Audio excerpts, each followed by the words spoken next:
தமிழ் திரைப்பட தயாரிப்பாளர்கள் சங்கம் கடந்த சில வாரங்களாக பல அதிரடி முடிவுகளை அறிவித்து வருகின்றனர். நடிகர் விஷாலை வைத்து படம் எடுப்பவர்கள் தயாரிப்பாளர் சங்கத்தை கலந்து ஆலோசித்துவிட்டு படம் தொடங்க வேண்டும் என சில தினங்களுக்கு முன்பு அறிவித்தனர். அதே போல நடிகர் ரஜினிக்கு எதிராக ஒரு அறிவிப்பை வெளியிட்டிருக்கின்றனர். வேட்டையின் படத்தை தடை செய்ய சொல்லியிருக்கிறது.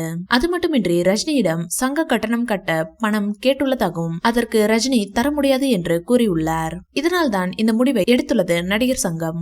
மேலும் ஒரு படம் வெளியாகி 8 வாரங்களுக்கு பிறகுதான் OTT-யில் வெளியிட வேண்டும் என்றும் தீர்மானம் நிறைவேற்றி இருக்கிறது தயாரிப்பாளர் சங்கம். அது மட்டுமின்றி பல திரைப்படங்கள் ரிலீஸுக்கு தியேட்டர் கிடைக்காமல் முடங்கி இருக்கின்றன. இந்நிலையை மாற்ற புது விதிகள் வகுக்கப்பட இருக்கிறது. அந்த விதிகள் நடைமுறைக்கு வந்த பிறகு புது ஷூட்டிங் தொடங்கலாம் என்பதால் ஆகஸ்ட் 16க்கு பிறகு புது படங்கள் எதுவும் தொடங்கக்கூடாது. நடிகர்கள் சம்பளம், தொழில்நுட்ப கலைஞர்கள் சம்பளம் கட்டுக்கடங்காமல் சென்று கொண்டிருக்கிறது. அதை முறைப்படுத்த வேண்டி இருக்கிறது.